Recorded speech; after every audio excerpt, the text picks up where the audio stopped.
I don't wanna hear any more small talk. Off that short pier, take a long walk. My style ain't free cause it ain't off top. I'm at your throat, go get a cough drop. I don't wanna hear any more small talk. Off that short pier, take a long walk. My style ain't free cause it ain't off top. I'm at your throat, go get a cough drop. It's kush. I love me too much and your brain turn to mush. Fall flat on your tush. You couldn't handle the product I push. I guess I'm just used to it, I just do it. Like Nike swoosh, none of that Reggie Bush, cause I'm top shelf. I ain't got wealth, but I'm on my grind like park rails. I'd sell the shoes right off my 2 feet, then add one, that's a yard sale. Got dumb bars that be smarter than Harvard, Yale. Take your pictures elsewhere, you wanna be TMZ, I wanna be VIP. Quit pandering, I'm not answering, cause I don't wanna hear any more small talk. Off that short pier, take a long walk. My style ain't free cause it ain't off top. I'm at your throat, go get a cough drop. I don't wanna hear any more small talk. Off that short pier, take a long walk. My style ain't free cause it ain't off top. I'm at your throat, go get a cough drop. All of that bark and no bite, that's alright. Not everyone can be the big dog. Take a walk, kick rocks, can't keep me out cause I pick locks. They hearing me knocking, I'll never be stopping. I keep this shit popping like lip gloss.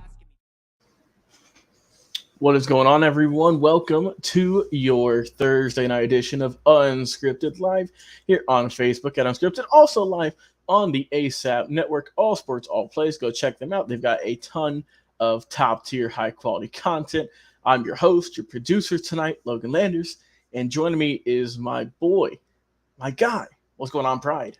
Welcome to the show. Yep. What is up, Logan? I told you earlier before the show we knew how it was, and I'm gonna say it again. I'm a menace to society. Big thanks. You listen, bro. Shout out to that boy Chad, bro. Rip. But I'm out here. I'm catching bodies today, bro. Call me Miles Bridges. We'll get to that in just a little bit, Pride. We got our boy Sanders saying, yeah, bro, what's going on, man? Glad to see you back. But let's get into it, Pride. If you enjoyed the video, if you enjoyed this episode, like, comment, share, subscribe. Go live Tuesdays, Thursdays, 7 o'clock, Saturdays, 8 o'clock. Let's get it going. Our first topic, Pride. The Hawks made a trade the other night. The Hawks have made a trade for DeJounte Murray from the San Antonio Spurs. The Hawks gave up Danilo Gallinari, 3 first-round picks, and also a pick swap in 2026. Our guy, Jay. Man, Jay is insane, Pride. Jay is at the Astros game right now and is still watching us live. That brings a tear into my eyes. So Frankie Bum Myers opened up the inning with a double. Let's go, Stros. Yeah, there you go, Jay. I like the trash talk even when Frankie ain't here. You love to see it. But, Pride, what you got about this trade? Is it a good deal for both squads, or did you feel there was an advantage for one way? Well, obviously, I think we all agree that without a shadow of a doubt, you can't. The Spurs got swindled bad. Like, I ain't saying rebuilding, but I don't know, man. Maybe it's just me, but I didn't like this at all. I will say this, though. I understand you're a Hawks fan. I don't know how DeJounte Murray and Trae Young are going to play each other. 2 ball-dominant guards. Like, I'm not saying it's destined for failure, but it can go one. It could go either way. It really could, bro. So I don't really know. I feel like we'll know,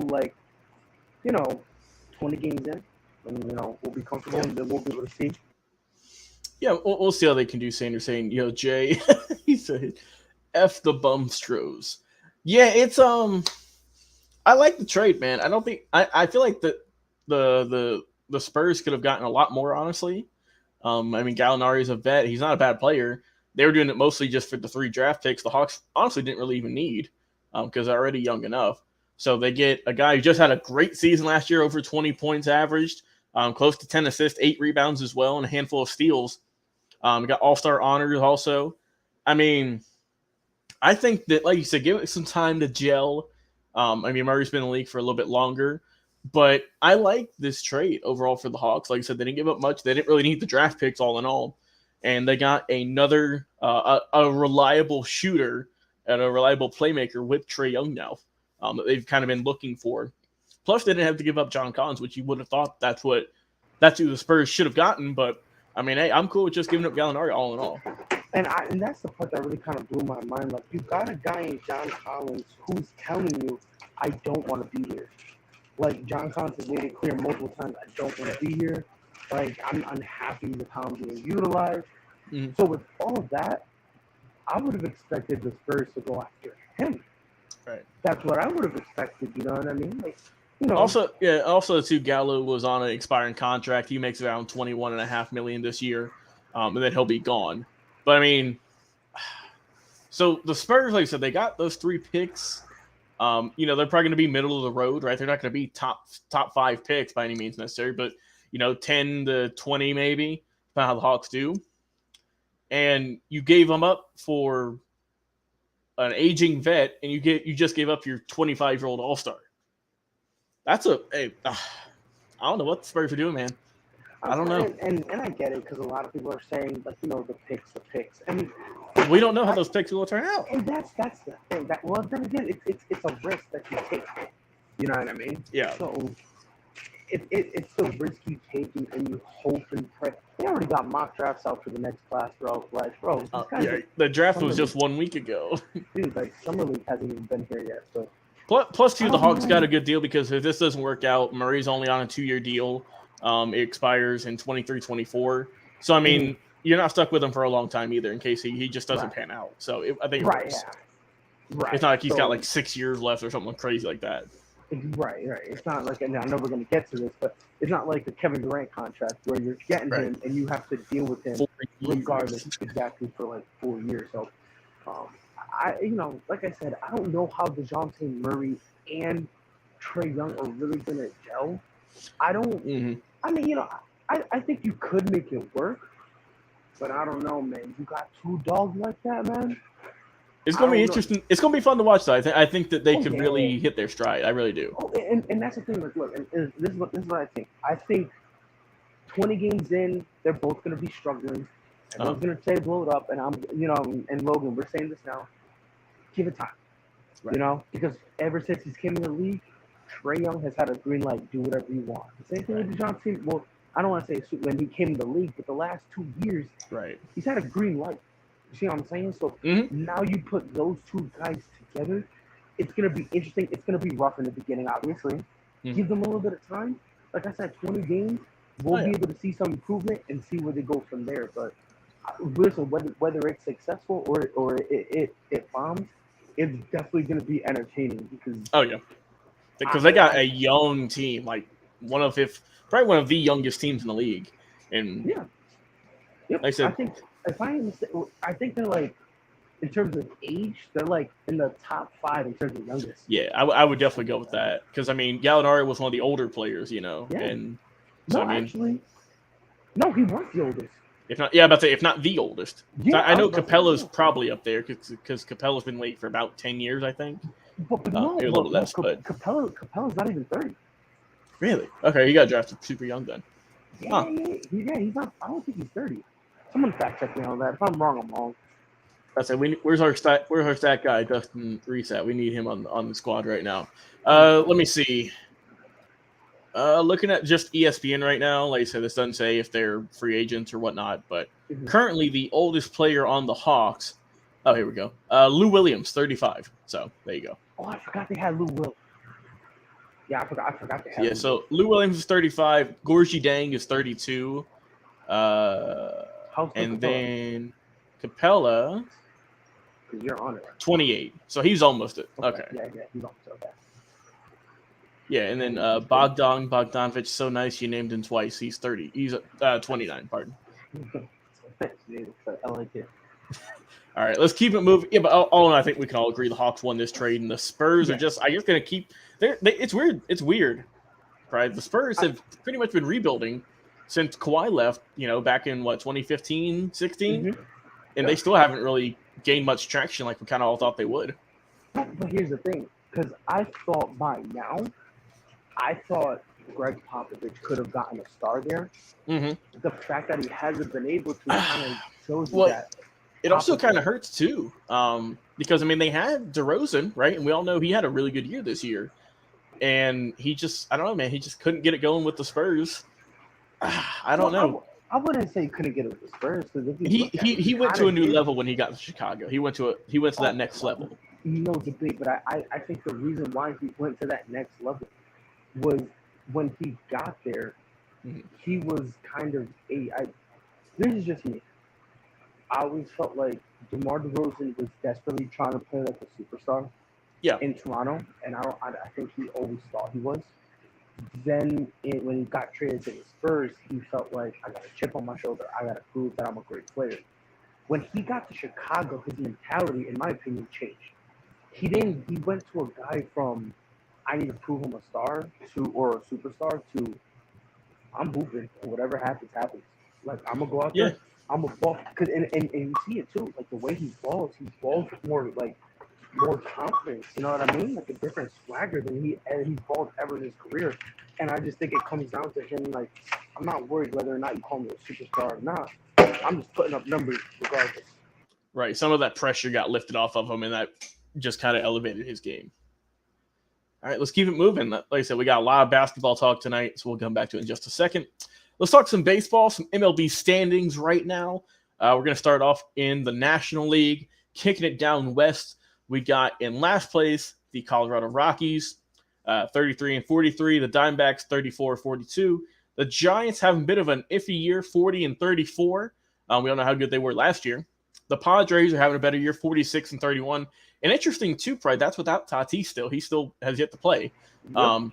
And then, of course, up top by a game and a half at this point, at this current time, the LA Dodgers, 46-28. I'm just surprised that the Padres are doing this good, even without their, superstar. I thought that the Giants would have overtaken them. They're about 5 games behind them at the moment. But other than that, like I said, I'm not surprised. The Diamondbacks, the Rockies, we all know they were the bottom of that division. Looking at the – go ahead. Real quick, I just want to touch something on the Giants. Mm-hmm. I think this is where we need to understand that last year, I'm not going to call it an anomaly. Right. But I think last year was a bunch of old vets, because most of their roster was pretty old, making a last-ditch push to do something, to make a deep postseason run. I think now we're seeing where, to be honest, especially with the departure of Chris Bryant, the Giants should start moving the old guys, the Brandon Belts of the world, the Brendan Crawfords of the world. They need to start moving those guys because, like I said, bro, the Giants are in denial right now. They need to start rebuilding, and I think they're in denial because they want to try to replicate what they did last year. I'm about to tell you, they did win over 100 games. And again, hats off to them, but it was a bunch of older players making that last ditch push. If some of these guys were in their prime, we got a different conversation. But to be honest, there's no one really in their prime. They're either extremely old or extremely young. Yeah. There's really the only person who really was in their prime was Chris Bryant, and he left to Colorado. So. So we'll see. We'll see how those two can do. They could, of course, they can always still make a push. You never know. But at the moment, it looks like it's a 2-team race. In the Central, the Reds, our boy Gonzo's team, dead last, 26-48. Then we got the Cubs, 29-46. The Pirates, 30-45. And then the only 2 teams, once again, kind of battling it out. The Cardinals, 43-35, 1.5 games behind the Milwaukee Brewers, who are 44-33. Brewers also on a 4-game win streak right now and looking pretty good. What do you got about this year? So here's my thing. I think I want to be nice, but I'm tired of being nice.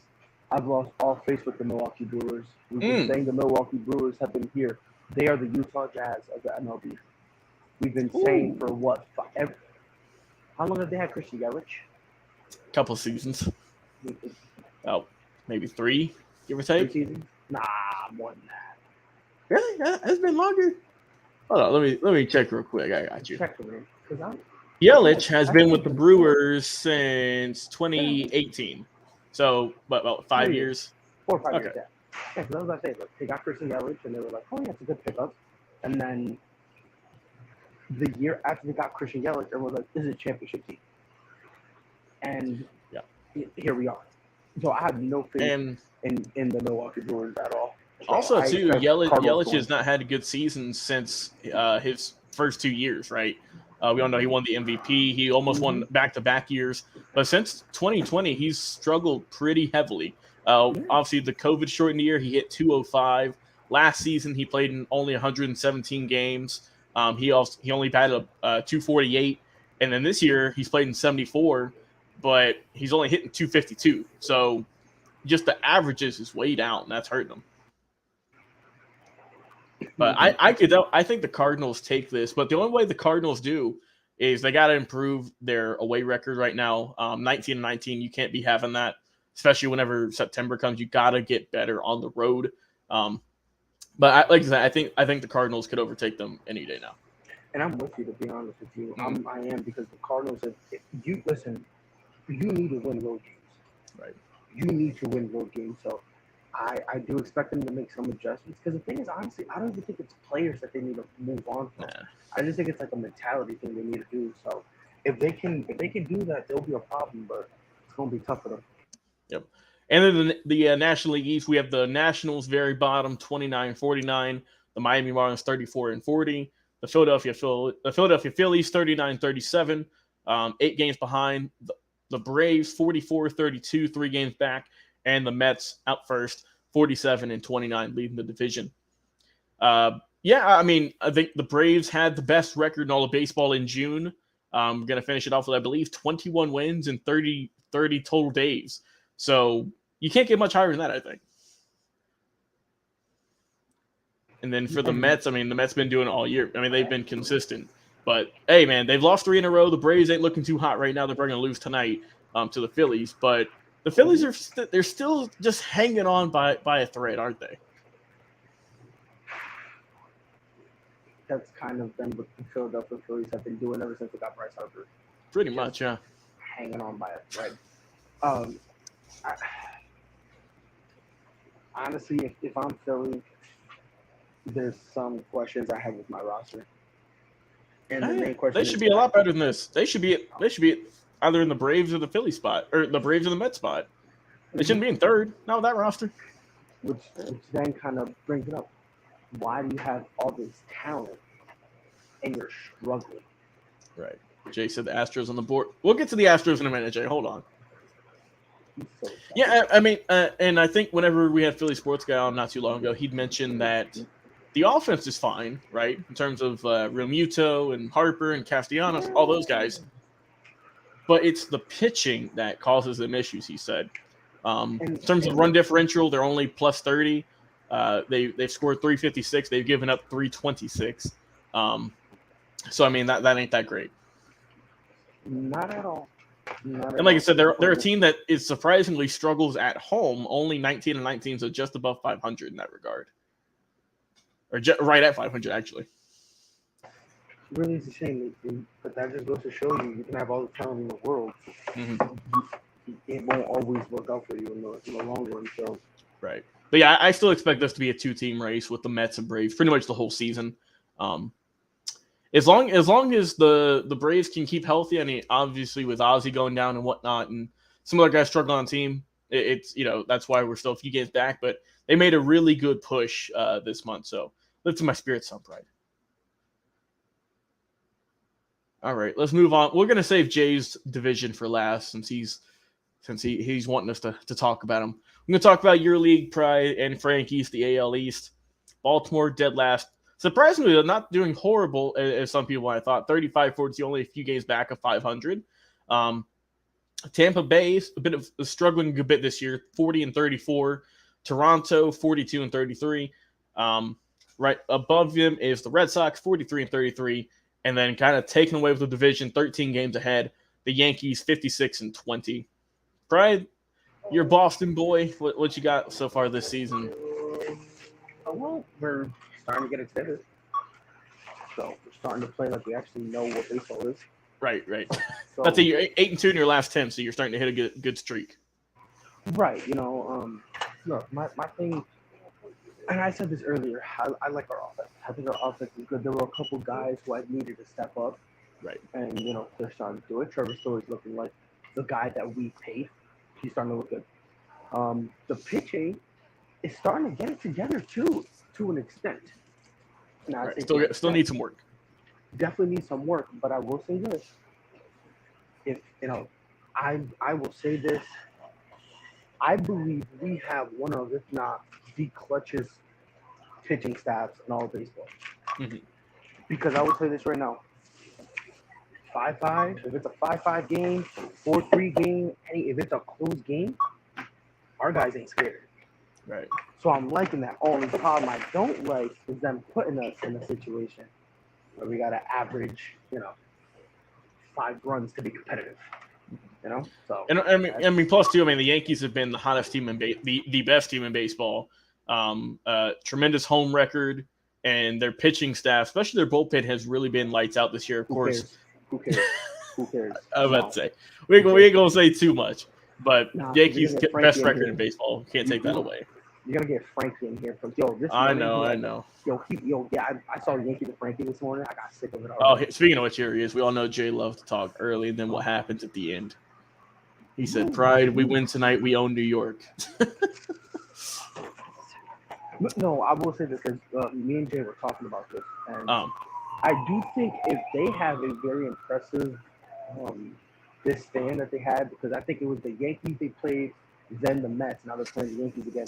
If they have a respectable record out of that, I think we're gonna have to start putting some respect on their name. Yeah, I'm about to say, I want to thank Jay for knocking out the Mets here tonight. Helped us gain a few more games on them. So, appreciate that, Jay. Frankie said, let Pride say what he's got to say. He's mad because they get a win streak, but still can't catch up. I'm going to leave it at that. We're going to move on to the next division, Pride. Can I say one thing real quick? Of course. Of course, go ahead. Yankees are going to win 110 games and do absolutely nothing. They're going to flop. Ooh, you heard it here first. In the Central, dead last, we got the KC Royals 27-47. The Tigers 29-45. Bit of a disappointment. I thought the Tigers were going to do a little bit better this year, but oh well. Also, a team that's kind of disappointing me, the White Sox 35-39. Only 5.5 games back. The Cleveland Guardians 39-34. 1 game back of the leaders, Minnesota Twins 43-36. Pride, I got no clue where this division's going. It's a 3-team race, and no one really wants to take a commanding lead. Not only that, I don't. Maybe I'm bugging, maybe I'm tripping, because I'm not even gonna lie. Before I got on, I did do some illegal drugs, so perhaps your boys will go. When did the Minnesota Twins all of a sudden think about, oh yeah, let's go be a good team this year? I did not expect them to be in contention. In all honesty, I'm not even joking. I did not expect any type of contention. The mere fact that they're leading the division right now is great. Unfortunately, though, they're not going to do anything, because they're a really better team. Yeah, and I mean, the Twins had a rough year last year, only 73-89. That ain't going to be good enough. Dead last in the division. Let me ask you a question. Now they're first. Logan, let me ask you a question. Mm-hmm. So you know how Carlos Correa signed that 3-year deal with a player option after the first and second year, so he could walk in the 2 months. Let's say, for the sake of argument, I want to play a game with you. Okay, what you Let's say Minnesota wins the division. Does Carlos Correa stay? I mean, if you win it, man, I don't know why. Unless if they get eliminated early, like first round, they get swept. No. I'm talking about winning the division. Okay, is that enough to keep Carlos Correa to have him opt into next year? It might be. It could be. I think that there is a good possibility. Only because no one thought the Twins were going to be this good. No one did. I honestly, and I remember when this trade first happened, I can't remember. Everyone was wondering why. They were like, why would he sign there? I can't remember if I told it to you. I said this reminded me a lot of when Alex Rodriguez signed with the Texas Rangers. I'd say, no one remembers that. And when he got paid a whole bunch of money, and then after a while they were like, wait, we're still losing. Why be paying you all this money? And now it's flipped. That's how I thought it was going to be. But the mere fact that they're winning. Yeah, they're doing really good. And I mean, hey, they could, right? They could be a worse the first team. I mean, like you said, they were fifth in their division last year, and I mean, right now they're in first, up by just a game, but they're still in first. We'll see. It's very interesting. Like I said, bro, I'm curious to see what happens this offseason. Oh yeah, because if they continue and they win the division, I really do want to see what happens. I really do want to see whether or not Carlos Correa stays or dips. Mm-hmm. Yeah, we'll see. All right, and finally, the last division, the AL West. Oakland Athletics 25-52, worst in the division. The Seattle Mariners, who I am disappointed by the most, Pride. After they almost got into the wild card last year, I thought they were going to be coming out swinging. They are in fourth place, 36-41, 12.5 games back. Only a half game behind the Los Angeles Angels, who were 37-41. Second place, the Texas Rangers, 36-38. But they are 11 games back of our boy Jay McLovin squad, the Houston Astros, who are 47-27. I mean, this is just a one-team race, and it's just fall in line pretty much. I think so. Honestly, I will say this. God, man, I'm tired of this. I'll be honest with you. I am not only disappointed, I am disgusted, I am appalled, I am furious with the Seattle Mariners. Oh yeah, because I got something here too, Pride. They are, in terms of run differential, right? Tell me how bad they are. They've scored 306. Guess how many runs they've given up? I promise you it's over 400. No. 306 runs scored, 306 runs allowed. A zero differential. How do you expect to win? How do you honestly expect to look in the mirror and win when you're... It's bad. I mean, we all knew the Angels have been disappointing people for years, but I had hopes in the Mariners, man. They had that good run last year. They almost got there. They have the longest playoff drought. I don't know if it's in sports, but I know it's in baseball since 2001. Jay said Mickey Delaney's upset with everyone is in Seattle, man. They should be. The Angels, like I said, I mean, my God, we what do we see every night? Mike Trout goes 4 for 4. Shohei Ohtani strikes out 13, hits a home run. Angels lose 11-4. Like, it's not even funny at this point. And the part that gets me frustrated is, like, you're right, they do lose 11-4. How many of those runs are Shohei? Yeah. Okay, talk. How many is Shohei? And also too with Rendon, I mean, he's out for the year. He had wrist surgery. That's your number 3 guy. Imagine. Man, what a time to be alive. I'm about to say, Jay, you better be praying to God every day that that division is cursed, man. You have won what 5 years in a row or something? It's about to be 6. I mean, Texas made a push in free agency. They got Seager and a few other guys, but I mean, my God, they're still over 10 games behind. So, oh well, hey, it is what it is. Let's keep it moving, though, Pride. Let's keep it moving before we get some more hate in our comments here. Former #1 recruit Imani Bates, he's leaving the Memphis Tigers. He's going on to Eastern Michigan. A move pulled today. Is this, well, I mean, I was kind of shocked by this. What do you got on it? Why? I don't understand why. Probably thinks it's the best for him. So, you know, teach their own. But I don't know what to make of it, in all honesty. Like, I don't understand the motive or anything. It's wild. Like, this is a guy who people thought coming into last year in the college season was going to just absolutely crush everyone. I mean, he's the #1 recruit. And now he's leaving Memphis, who, you know, they have a pretty good basketball program with Penny and whatnot. I was going to Eastern Michigan? See, that's it's wild. And the thing, it's not like Eastern Michigan is a top-tier school. They went 10-21 last year. And here's the part that blows my mind. It's like,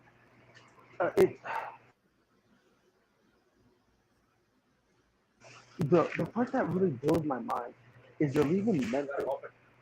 They're leaving Memphis, which has structure for Eastern Michigan that, again, had a losing record. Their roster's really not that good. Right. And has, I don't know if they have structure or what. They said they haven't made the tournament since, I believe, 98. So it's been a minute. Right. Which maybe he wants to try to make history plus his art, but this is a long way to go, bro, especially after being a former #1 recruitment. This is how you can easily kill your career before it even starts. I get it, you know, because he was born in Michigan, so obviously he's got ties there. But it's just weird. Because, I mean, it's not like he's only played one season, though, right? That's the thing. He's only been there for 1 year. He's only played one season of basketball. And it's not like, at least to my knowledge, it's not like they clashed or anything like that. It's not like he had a problem with anyone or You know I what mean, maybe there's something behind the scenes we don't know. I mean, obviously we know his on the court play wasn't fantastic. 9.7 points a game, three rebounds, 1 assist on 38% shooting. I mean, that's not going to get it done wherever you go to school. For a guy of that caliber, ain't no way. Disappointment. It's like I said, man. It's a disappointment, and frankly, it's very confusing. It's just, man. I mean, obviously he's gonna get the ball a lot. I mean, I know he had some injuries last year, right? But I don't know, man. I mean, best of luck to him. Don't get me wrong, but maybe he's just wanting to go to Eastern Michigan, ball out there, get his stats up, and then maybe not be a number 1 pick, but be a solid like top 10. I don't know. It's interesting. I didn't see it coming. I know he had a rough year last year, but I mean, something must have happened that wanted him to leave. So we'll see what he does at Eastern Michigan. So, yeah. And to be honest, real quick before we move on, you know what it probably is? Because you actually hit something good on the nail. Since they have nobody, they're probably gonna run the offense straight solely through him. Oh, 100%. So maybe that's what it is. Maybe he just wants to be that guy no matter what. Yeah, we'll see, man. We'll see what he does, but like I said, still a little bit head scratching. All right, feel good story here. 2013 top pick Mark Appel finally makes his debut for the Phillies at the age of 30. After struggling in the minors, after being cut, after being traded, after not playing for a few years, he finally made his debut the other night. And 9 years in the making, Pride, he finally did it. And just a really good feel-good story. Yeah, is this the one where I saw a story. I think it might be this one. The ball had popped out to the foul territory. It got caught, and then I think it was the first baseman. He threw it, to the crowd because that's usually what you do. He had thrown it, and then after he threw it, they realized it was his debut, so they ran over to the guy and they took the ball from him, and they gave him like another assigned ball with a bat. I don't know if that was him, but I know what you're talking about. You know what you're talking about, right? Yeah, I don't know if that's him. I don't know if that's Mark or not, though, but I know what you're talking about. Yeah. But yeah, here's my thing. It's a feel-good story. Right. But it's really a shame, too, because people don't remember. Back in 2013, he was a highly regarded prospect. Yeah. Where everyone had number 1 pick by the Astros with Jay. They picked him. Mm-hmm. And they had high expectations for him. I'm talking about the expectations for him is that he was going to be a number 1, and the that ceiling was that a number 1, and the floor for him was a number 3 in a rotation. So for him to spend all this time in the minors and like you said, bro, he struggled in the minors. Oh yeah. There has been games where he hasn't lasted an inning. There has been games where he's been knocked out in the third, and the score is like 5-0, and he's left the bases loaded. Like it's been rough for him. Congratulations for him on making his debut. Right. But I don't know how it's gonna be, bro. I think he ends up going back to the minors in all honesty.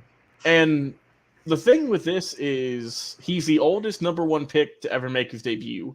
Got drafted in 2013, made his debut the other night. He's going to be 31 next month. So, I mean, like I said, he drafted in 2013, didn't do so hot with the Astros. He got traded to the Phillies in 2015. Once again, some injuries, just not being the best, the sharpest. He left baseball in 2018. He didn't play once again until 2021 last year. Came back with the Phillies. Did really good, actually. Had a 5-0 record, 1.61 ERA, and 19 appearances so far this year. Earned him a promotion. And like I said, I'm not saying that he's going to come out and be relief pitcher of the year or nothing like that. But, hey, at least he can say he finally made it. And I think that was all he's kind of looking for, honestly.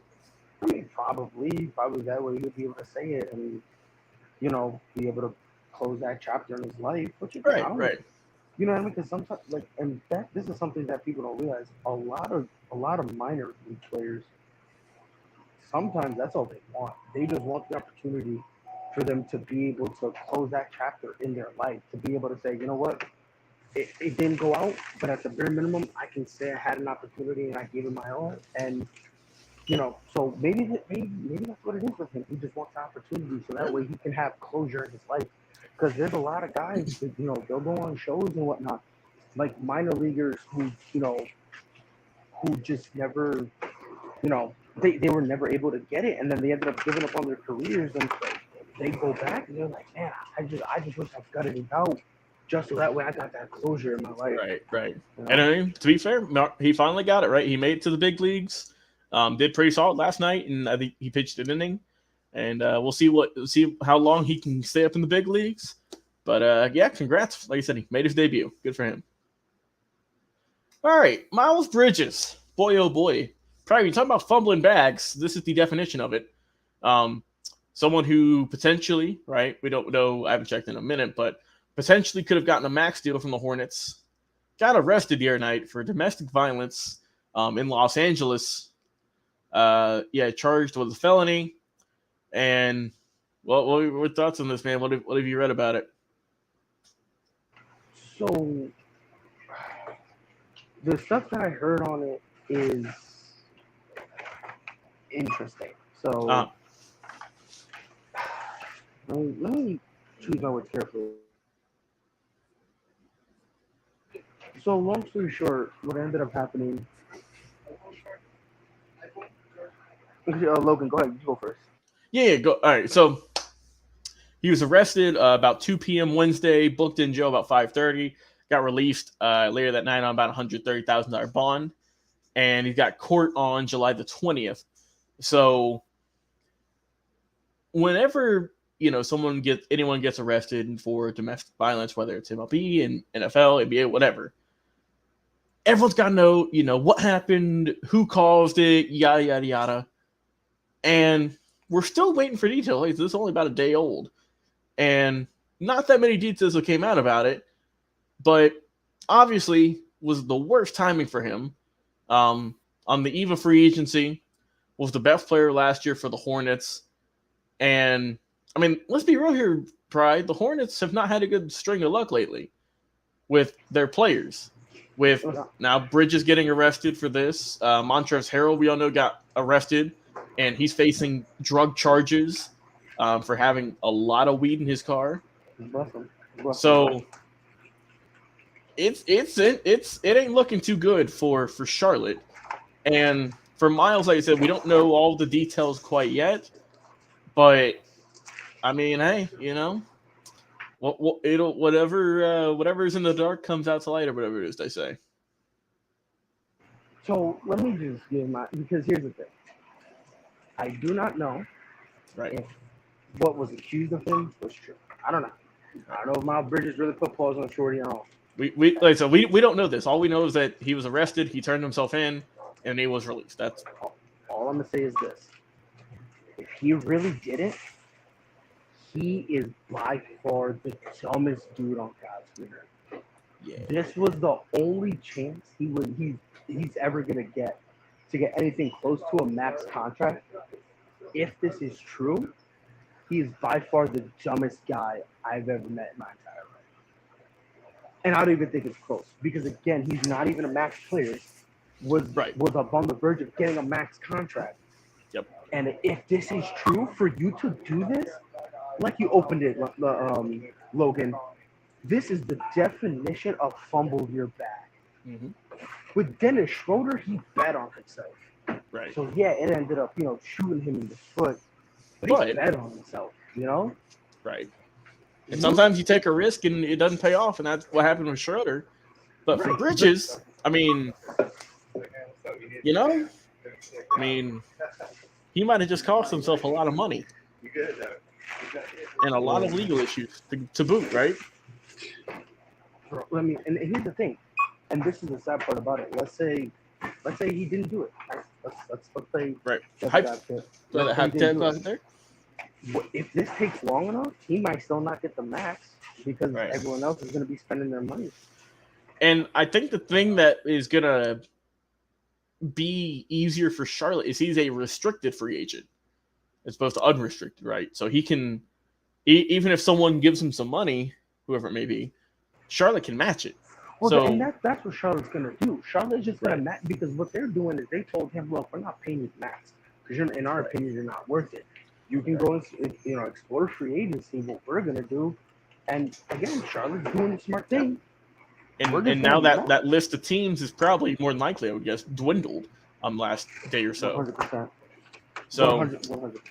like I said, we'll see. We'll keep it updated. Like I said, we're not saying a whole lot because we don't know a whole lot, but we'll see how this fares for Miles Bridges.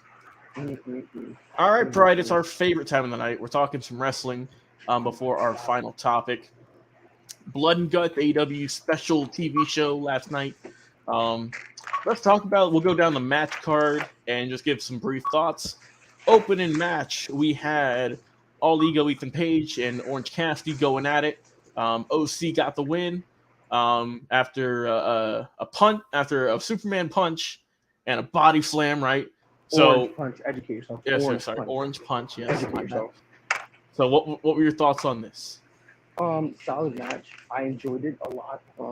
Orange Cassidy is great. I love Orange Cassidy, my boy. It made sense. They're not the really fans doing hot. much. Not only that, but you're not really doing much with Ethan Page. And on top of that, he just lost after Ben Yor, because obviously he wasn't gonna beat Will Ospreay. He wasn't, right? Because he's not gonna. That would have killed everything. Exactly. So, obviously they made the right call. You're getting Will Ospreay to win, and now you're giving him a win to give him back some of his momentum. So I liked it.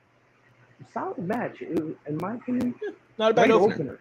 No, honestly, I liked it. I thought it was a great opener. So I had no problem with it. Solid match. I did enjoy the body slam finish of the going back to the Hulk Hogan era and all that stuff. Since they were in Detroit, that was a nice touch. But yeah, I mean, and I will say this: all Ego Ethan Page, even though they're not doing much with him, dude's nice. impressive. I like him. He's a good hand. I used to watch him in TNA or Impact or Global Force, whatever they're called. When whatever he their was name is tagging with Josh Alexander, and they were known as the North. And solid dude. It's a shame that AEW doesn't know what to do with him, but I like him a lot. Then in the next segment, the next upcoming match, we had Christian Cage coming out, basically saying, I apologize, Jungle Boy, saying that your dad is dead, but I wish your whole family was, except for your mom. Then gave him a little call me sign. And then after we see, he's like, hey, they said I was supposed to have a match, but not for me. This is who is coming out. And then we see Luchasaurus Pride in a brand new dark attire with all black, new music, fire, pyro, the whole 9 yards. Basically looking like Tomko 2.0, but got the win over Serpensko in a squash match pretty easy afterwards. Give him a chokeslam on the floor. So what were your thoughts on the new heel Luchasaurus and also Christian's promo? I just want to throw this out by saying this. For every MJF that we have, obviously to balance everything out, we need a Super Cena. And then to counterbalance that out again, we need a heel Christian Cage with a turtleneck. It's amazing. Yeah, it really is. One of my favorite things, he's like, the only good thing about Detroit is it's close to Canada. Right. So bro is just unrelentless. We were talking about this actually on the in our group chat. And for me, I don't mind the whole Luchasaurus turning heel thing. I don't mind it. Yeah? You just can't call him Luchasaurus. Oh, he needs a new name. And this is not a knock, but his name was built off the fact that his tag team partner was Jungle Boy. Right. That's why his name is Luchasaurus. So you can't have him turn give heel him and still keep Luchasaurus.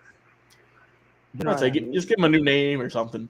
But I will say it looks like he did, because sometimes he does a bunch of flipping and athletic looking moves, but he didn't do any of that, which I like because he doesn't look that smooth doing it, honestly. But it's because he's big, it's because he's right. Big. Not every big guy is Keith Lee who can do a 360 no problem. You know what I mean? Not right. Right. For me. You know what I would do? I would remove the mask. Ooh, that'd be good. I would, Remove the honestly, mask, change the name, but I you would know, remove the mask, change the name, and just have Black Sludge on him. That'd be lit. hey, we'll see what happens. Like you said, this is just the new debut for him. They might go that route. I feel like they could. We might see Christian come out next week, and be like, I love the match and all, but you gotta change it. I could definitely see that happening. So we'll see. But overall, not too bad of a debut. Next match we have the Gun Club and Max Caster came out. They're going up against Danhausen and his two mystery partners who were FTR. Surprise, surprise. FTR gets the win in this one, and Danhausen in the six-man tag. What are your thoughts on this six-man here? I am so glad Danhausen does not wrestle because that dude looks so green. It's insane, bro. I love Danhausen. That's my boy. But, dude, ain't no way, no how we should have this man wrestling on weekly television. Let me just get that out of the way. That's my two. There you go. Instead of get that out of the way. Now, FTR, one of the greatest tag teams on the planet, and I don't know if this is a hot take. I don't know, but by the end of their careers, they will be in the conversation for the greatest tag team of all time. Ooh, they got 3 belts with them. Like, I love the whole thing with the ode to the blank. Like the Midnight Express and everything. Midnight Express, thank you. Jeez, I was about to say, dude, I'm sped. But yeah, the whole tribute. I don't know if you know, but their song is like an updated remix of the Midnight Express. That song goes so nice. Dude, it slaps. It slaps. I liked it. Solid match. Anthony Bowen. I'll tell you, he stood up. He's got his leg back. Yeah, he could walk.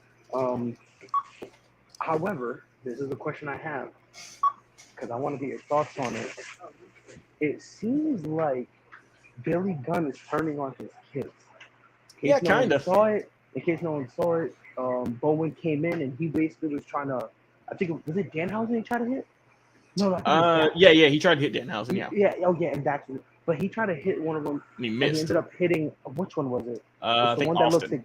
Yeah, he ended up hitting him.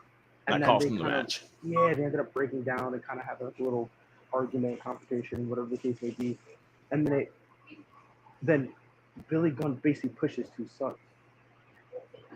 Do you think that he's now kind of turning his back on his sons for the Acclaimed, or what do you think? It's kind of going that way, but it sounds like once Bowens is fully back and healthy, they'll have their own kind of mini feud there. And I mean, I could see. I mean, but that's the thing though. If Billy does turn on the Suns, then I would think he'd kind of be going away from on screen. You know what I mean? Because I don't want to see Billy Gunn at 53 or whatever doing solo runs. No, I don't. And that's the thing. Like, I don't care what they do with him. I just don't. The only way you should have him as a solo one is if you're gonna do what they did. I think WCW did this with the Iron Sheik. We're just rolling him out because you signed him and he's dropping out. That's really it. Like a quick 5-minute job. Yeah, or they could do the deal with like his sons beat him up or something. You know what I mean? Like they could do something with it. But I honestly, you should say as a manager. Yeah. I'm about to say, like I said, not doubting him as a wrestler. He's still in phenomenal shape. But I just don't want to see him do matches every week. Right. Up next, we had a TBS Women's Championship match. Surprise, surprise. Jade Cargill and Layla Gray. Shocker, right? Jade Cargill got the win.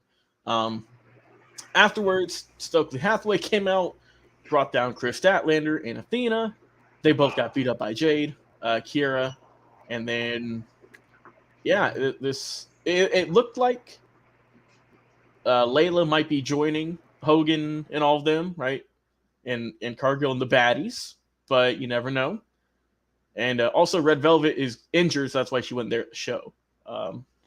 So what were your thoughts on the match and pretty much just the angle? Worst match on the card. Wanted to blow my brains out. Jade Cargill is awful.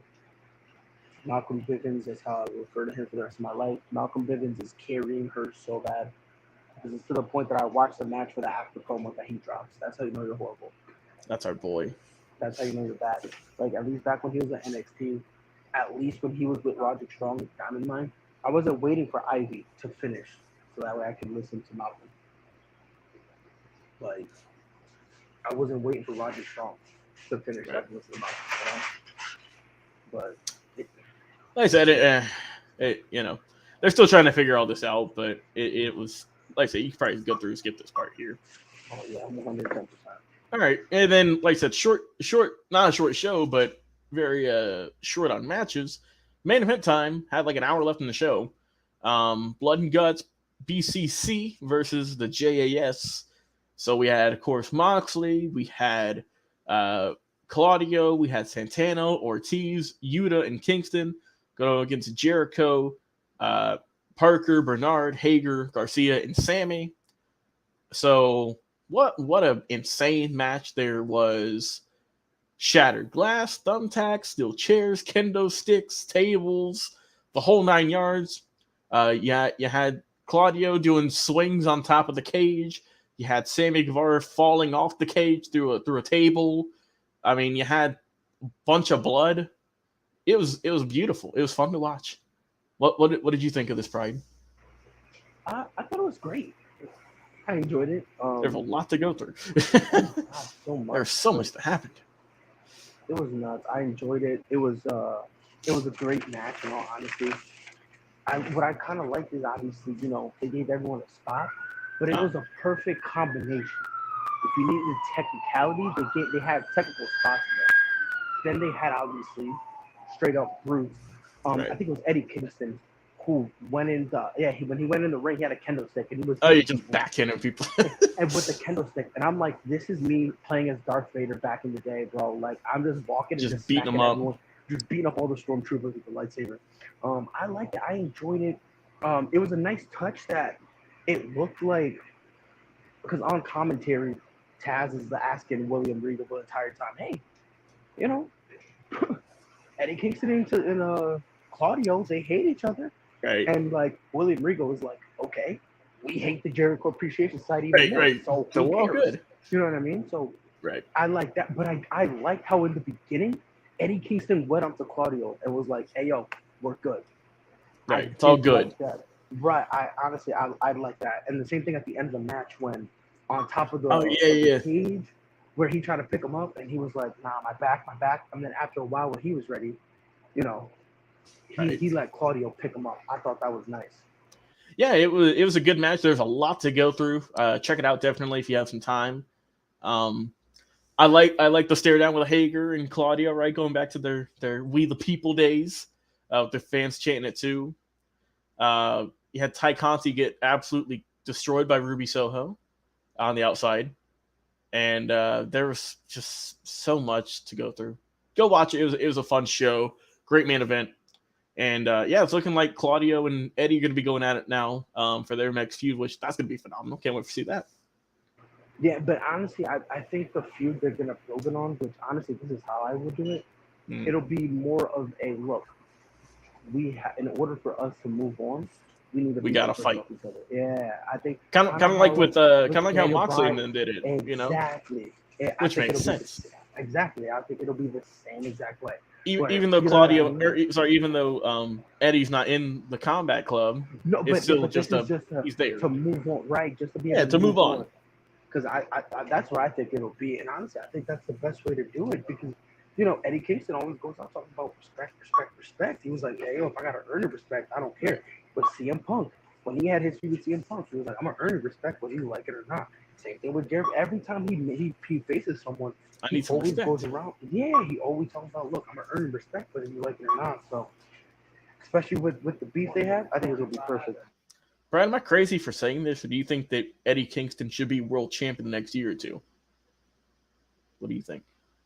For me, that depends. And it depends on how you book him. Because what I've been noticing a little bit, they've been changing it now. They've been kind of, they a little bit of the Bray Wyatt treatment, where it's like he talks and everything's all good, you get invested and then he loses. So what does it matter anymore that he's talking, right? Right. Like, I only say that because I get where you're going with this, but I mean he's got probably one of the loudest and most genuine connections with the fans everywhere he goes to. It's not like it's just certain arenas. it's every time he's on the screen, whether it's for a match, promo, you feel it. You know what I mean? And I'm with you. Like I do like his entire energy, like the fact that he's connected. I do like that. So it's just, and I've seen him change it to where now he cuts a promo, and now he ends up winning. So now it kind of makes sense. You know what I mean? So I think to me the Jericho win at the pay-per-view, that was what kind of started that next moment for him. That next level. 100%. Because I'll be honest with you, I thought he was losing. I'll be honest. I thought he was gonna lose it because that's usually what they do. But now you see with the win at the pay-per-view, with the whole thing he's had with Jericho and everyone recently, now with them getting the win, him almost just very ever so closely having Jericho tap out, but couldn't get it done in time. It's just like they got their finger right there in the trigger, you know. So we'll see. I think it's going to happen one day. Obviously, I think they should definitely go with it. But big question is when. But let's go on to our last topic tonight, Pride. Free agency is tonight with the NBA. There's already been a ton of moves that have been happening. Let's a lot of re-signings, a lot of re-signings, a lot of trade possibilities. I'm just going to go through a few of them here, and we'll get to our boy KD, Kevin Durant, in a little bit. Frankie's favorite player. Yeah. All right, let's see. I'm looking here on CBS Sports. Let's see what we got here. Stuff just from earlier today. Like I said, let's see. Oh, so fun fact, Pride. I just see this happened 4 hours ago. The Spurs are apparently going to waive Danilo Gallinari. Yep, and with him being waived, the Celtics are looking at acquiring him to come off the bench. That's not a bad pick. I'm gonna say that.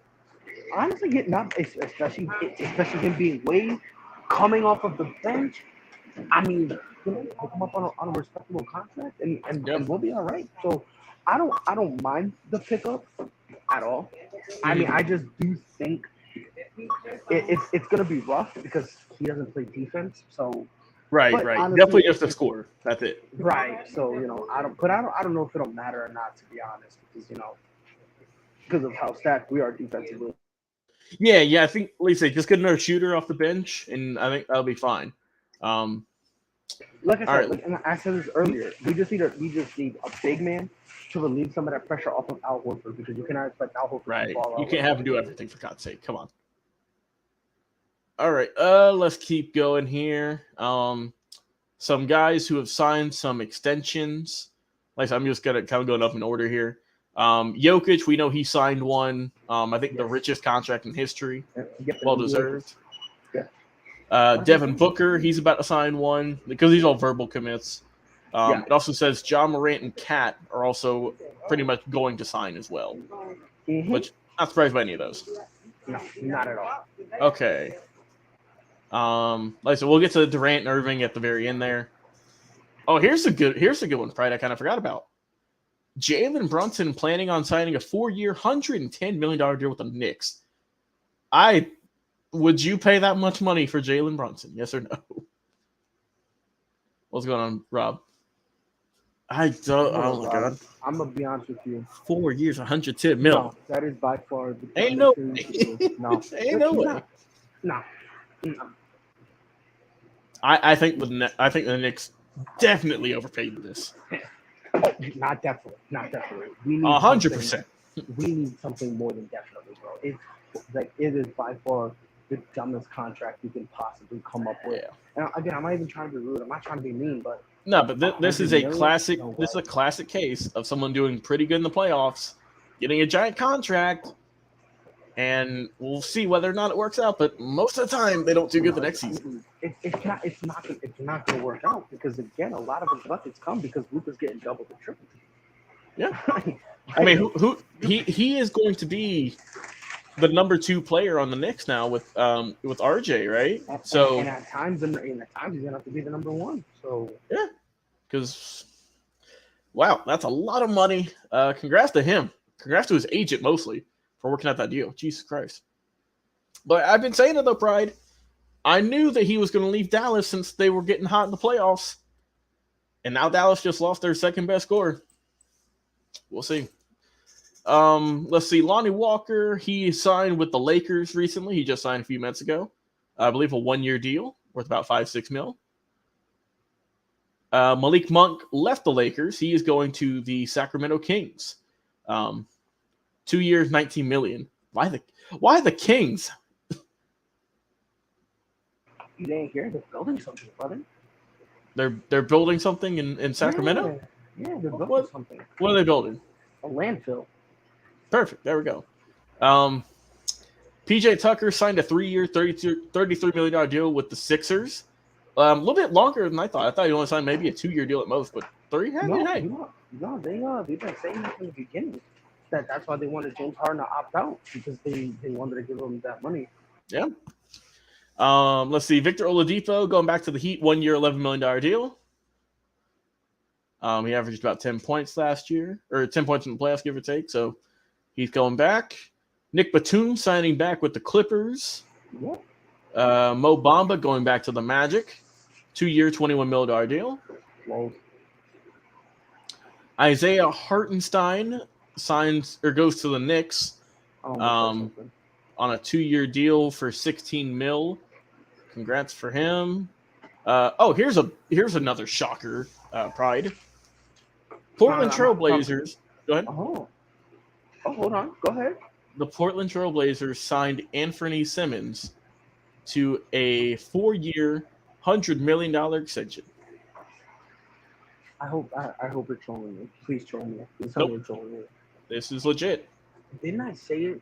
I said if Jalen Brunson gets this money, imagine what Anthony Simmons is gonna get. Didn't I say that?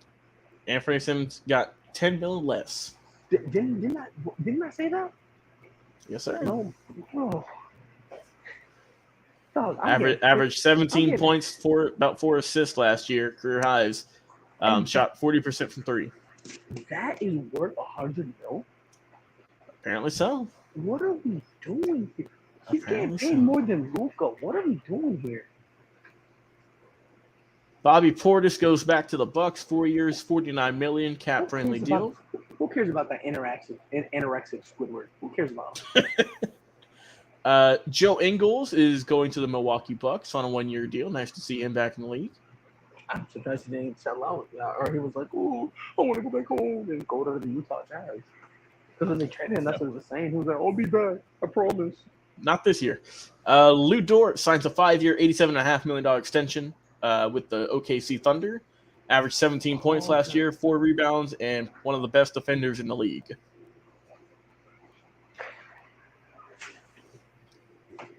What a day to be alive. What a day. So you mentioned Luka. Let's talk about the man picked before him, Marvin Bagley. Re-signs with the Pistons, 3 years, $37 million.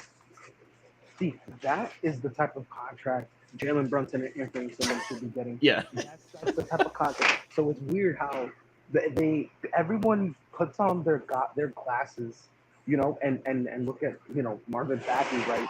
Yet somehow this dude who no one knew about a few years ago, and Anthony. Like, bro, Drafted in 2018. What are we doing here? Bro? Almost. Let's see. Patty Mills is going to stay in Brooklyn. 2 years, $14.5 million. Got no choice. Brooklyn desperately needs him now. They need Patty to average 25 for them, bro. And then looking here on Twitter, just real quick for a few other deals. Daniil House signed with the Sixers. Yep. Wes Matthews signed with the Bucks. Mm-hmm. Javon Carter signs a 2-year deal with the Milwaukee.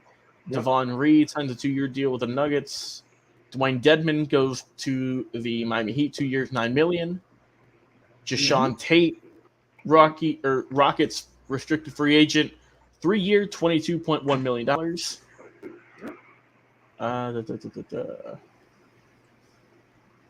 Like I said, Lonnie Walker signed with the Lakers, 1 year, $6.5 million. Troy Brown Jr. signed with the Lakers for the minimum. Everyone's favorite, JaVale McGee, signs a 3-year, $20 million deal with the Dallas Mavericks with a player option for the 3rd season. And that looks like that is it for the moment. So, right, now we're getting to the meat and potatoes. we're getting on to the good ones. The Brooklyn Nets. The Brooklyn Nets. How the mighty have fallen, am I right? So Brooklyn, You are so right. it's looking like KD and Kyrie, they're both out of here. What you got? I just want to say one thing. Okay, go ahead. This is, and then after that, I want to hear your thoughts first. But the only thing I want to open up with this. KD, and I tweeted this by the way, so hopefully I get famous. KD waiting for Kyrie to opt in to request a trade is literally the only way this situation could have ended. Logan, the floor is yours. I don't know what's going on here, Pride. How are the Brooklyn Nets the most cursed franchise in sports at this point? This has happened to them twice. Bro, if they lose them, they have nothing. You have Ben Simmons. You don't have draft picks. You don't, because you know why? Hold on. Because for whatever reason, all those draft picks are unrestricted. Oh, go ahead.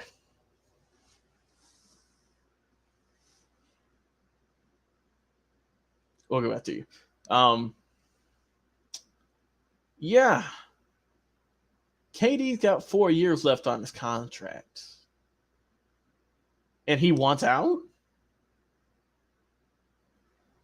Kyrie Irving has played in very minimal games since he left Cleveland. And he's pretty much good as gone at this point. Our boy Rob Scott saying Brooklyn's going to trade Kyrie and KD, and they will still play together. Any idea where? Well, ain't no one's getting Kyrie. So just especially with that player option, come on, stop playing. Ain't not a single soul getting Kyrie. Not this year anyway. Perhaps next year, but this year, no way. So, and I just want to touch upon something that blows my mind. Kyrie in his entire tenure with the Brooklyn Nets played 103 games. Yikes. 103 games in total.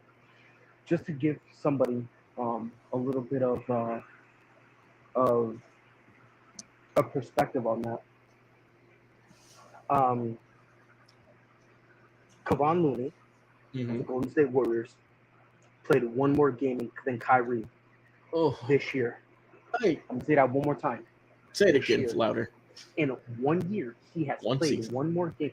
And mind you, because this is including the playoffs, mind you, 2 of the series they won in 5 games. Do with that information as you will. KD. Yep. But here's my thing, and everyone, feeling bad for KD. Again, if we're gonna kill LeBron James for bringing in Russ, it not working, and then we're saying, "Oh, LeBron, you gotta wear it." KD needs that same energy. Listen, and here's the part that blows my mind. I knew from the jump, and I've been screaming this ever since I've met you, Logan. I met everyone. Kyrie Irving, he a weirdo. This dude just if you need to rely on him, he will let you down. If he doesn't have structure, he will let you down. Every time he wants to go around screaming, he wants to create that structure. He wants to be a leader. He can't do it. He can't. Pride, I have an idea. Just fantasy here.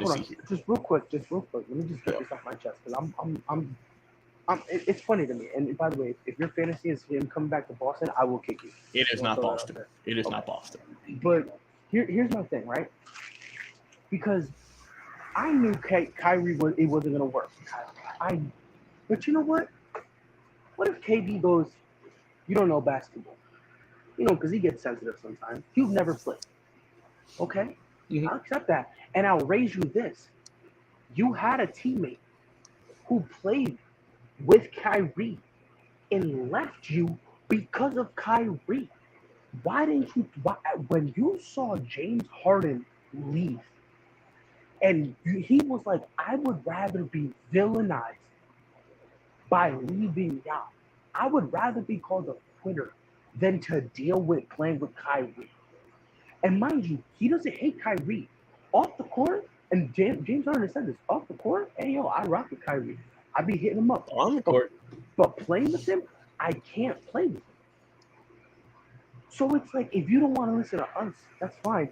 James Harden left. And he left because of Kyrie. If I'm KD and I see that, my ears are up. Like, hold on, Skip. What's going on here? Hold on. What's going on? This is, like, honestly, I'm not surprised by this at all. I'm not surprised by this at all. And I'm telling you this right now. KD talk about, oh, yeah, you know, we going to play with each other again. I promise you they're not. Because whatever team he goes to, because think about it. The teams he wants to go to aren't going to pick up Kyrie. You think Miami's going to pick up Kyrie? No. You think the Suns are going to pick up Kyrie? Bro, the Suns just paid Devin Booker. And they're still paying Chris Paul. Yeah. And the Sixers, that's the other team involved. Like, Rumor. Sixers not good. That's not going to happen. You know what I mean? But what was your fantasy scenario, Logan? So some other rumors I've been seeing, because rumors run rampant during free agency. Am I right? Correct. Who just signed a large, long-term, 1-year player option? Who? Should I know this person? Russell Westbrook. Oh, right. You talk about opting. Yes. Yes, opting. No. Mm-mm. No.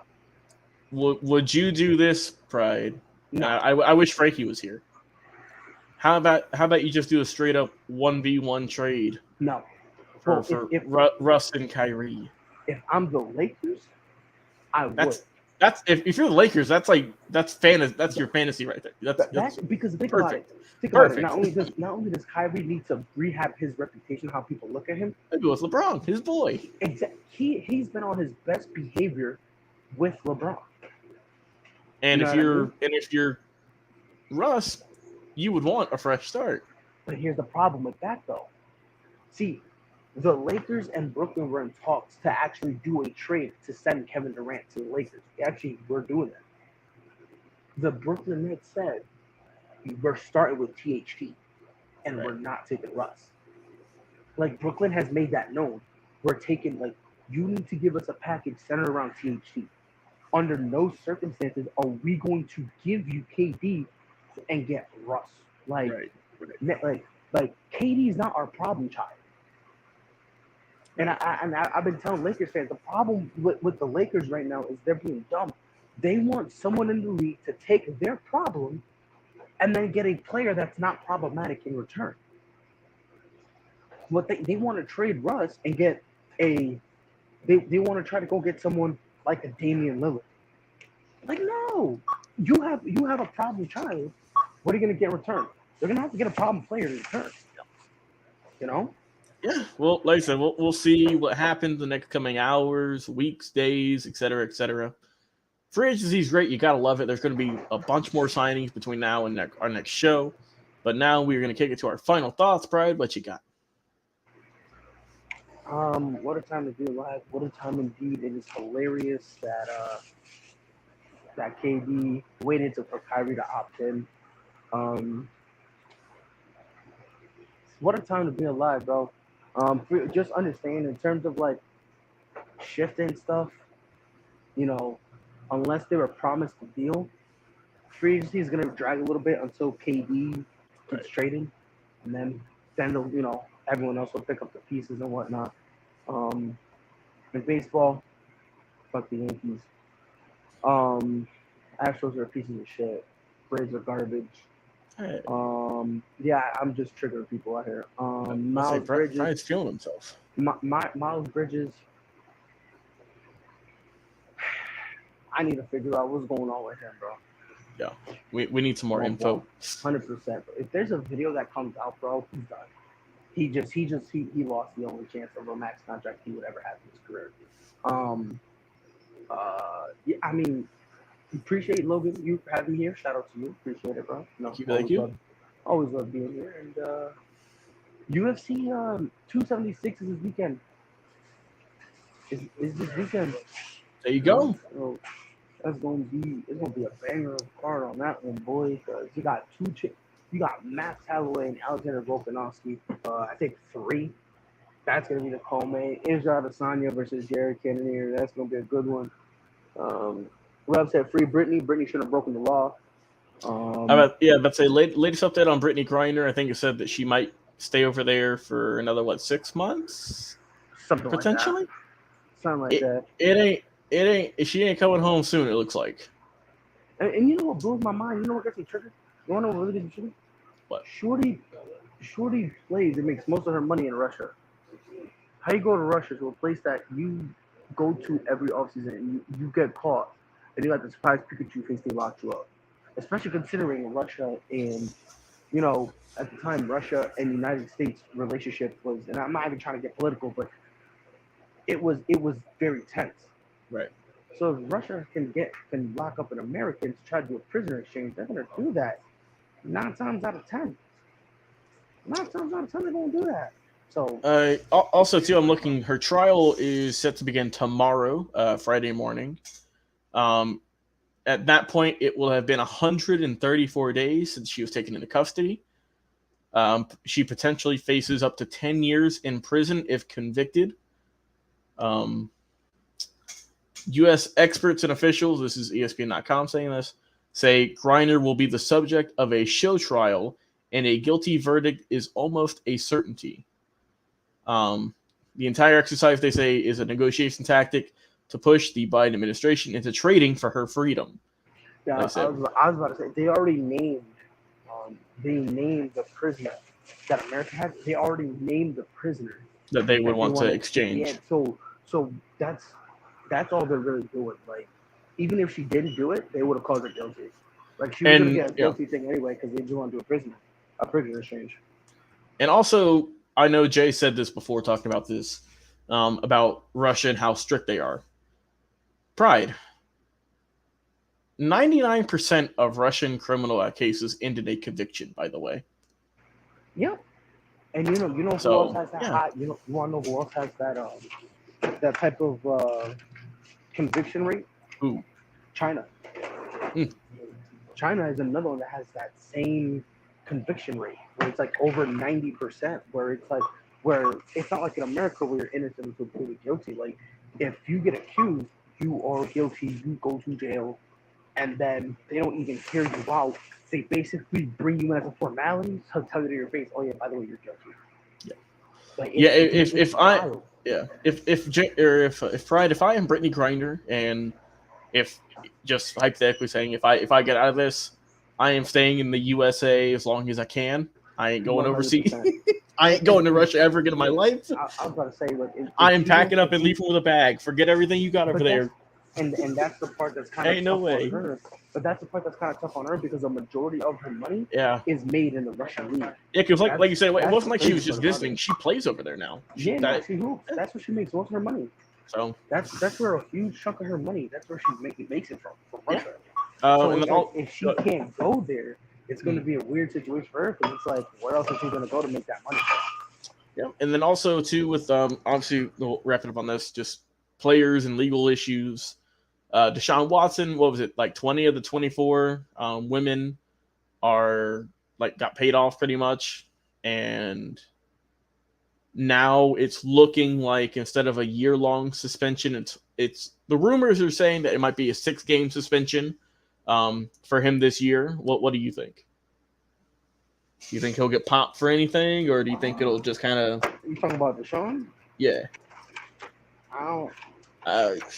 Good luck. It's still tricky, man. Because here's the thing. Like they're going to say that, but here's the awkward part about the entire situation, right? Like the NFL, this is the part that no one really understands about this situation. Uh-huh. And because I was talking to one of my friends who knew someone who was actually involved. I don't want to say involved, but someone who could basically know some stuff. Right. The main problem of why the Deshaun Watson punishment is in purgatory is how he described it to me, is because the NFL doesn't know what to do. They don't know because they like Deshaun Watson. They understand he's a talent, and they also they want him to play to get ratings because he's great, right? Especially on top of that, with the Cleveland Browns making all the moves they want for him and all that stuff. But it's for the ratings and whatnot. But then here's the problem with that: The problem, unfortunately, is that they're stuck between a rock and a hard place because they don't know whether or not they want to, basically kind of help them out and, Right. just say, let's do the right thing and suspend them for a year, or let's give Deshaun Watson an opportunity and only give him the minimum. Yeah. It's super interesting. Like I said, they got to figure something out because training camp and the preseason starts in about late August, early April, or August or September. And here's something that the guy I was talking to, what he said that you need to pay attention to. Pay attention to the fact that when Deshaun Watson, I guess this is extremely important. When he settled the civil lawsuits with the other women, all of them, they were all asked, like 20 of the 24, or the 24 of them was asked, if we settle, will you agree to an NDA? Mm-hmm. Those 20 women that settled agreed to an NDA. Supposedly, that's very important because what Deshaun Watson side is trying to do is say they agreed to the NDA. That means I didn't really they're gonna try to use that to say, look, because these 20 willing to be like, oh yeah, we won't say nothing, so you can make an argument that it was some money. They're gonna try to do that same thing for the other women. So that's something else that he said to pay attention to, because if Deshaun Watson only gets 6 games, Deshaun Watson's side is desperately trying to do everything they can to, go to the NFL and be like, hey, look, it's Deshaun, bro. He just missed a year. Look how poorly he was treated and all that stuff. They're trying to do a sob story to try to paint Deshaun Watson in as good as a light as you possibly can. So we'll see. Like I said, there's still a whole lot left to come out with all this. Mm-hmm. And like I said, we'll be here to cover it all. Brian, thanks so much, bro, for coming on, talking some sports with me. Of course, you guys check us out Tuesdays, Thursdays, 7 o'clock, Saturdays at 8. Check us out on Unscripted, our Facebook page, also the ASAP, All Sports, All Plays Network. With their litany of channels, there's a bunch of them over there. They've been sharing a lot. So go over there, support them. Like I said, for my guest, Pride, for everyone on Unscripted, I've been your host, your producer. Logan Landers. Have a great night, everyone. We'll talk to you again on Saturday. I don't wanna hear any more small talk. Off that short pier, take a long walk. My style ain't free cause it ain't off top. I'm at your throat, go get a cough drop. I don't wanna hear any more small talk. Off that short pier, take a long walk. My style ain't free cause it ain't off top. I'm at your throat, go get a cough drop. It's kush. I love me too much and your brain turn to mush. Fall flat on your tush. You couldn't handle the product I push. I guess I'm just used to it, I just do it. Like Nike swoosh, none of that Reggie Bush, cause I'm top shelf. I ain't got wealth, but I'm on my grind like park rails. I'd sell the shoes right off my 2 feet, then add one, that's a yard sale. Got dumb bars that be smarter than Harvard, Yale. Take your pictures elsewhere, you wanna be TMZ, I wanna be VIP. Quit pandering, I'm not answering, cause I don't wanna hear any more small talk. Off that short pier, take a long walk. My style ain't free cause it ain't off top. I'm at your throat, go get a cough drop. I don't wanna hear any more small talk. Off that short pier, take a long walk. My style ain't free cause it ain't off top. I'm at your throat, go get a cough drop. All of that bark and no bite, that's alright. Not everyone can be the big dog. Take a walk, kick rocks, can't keep me out cause I pick locks. They hearing me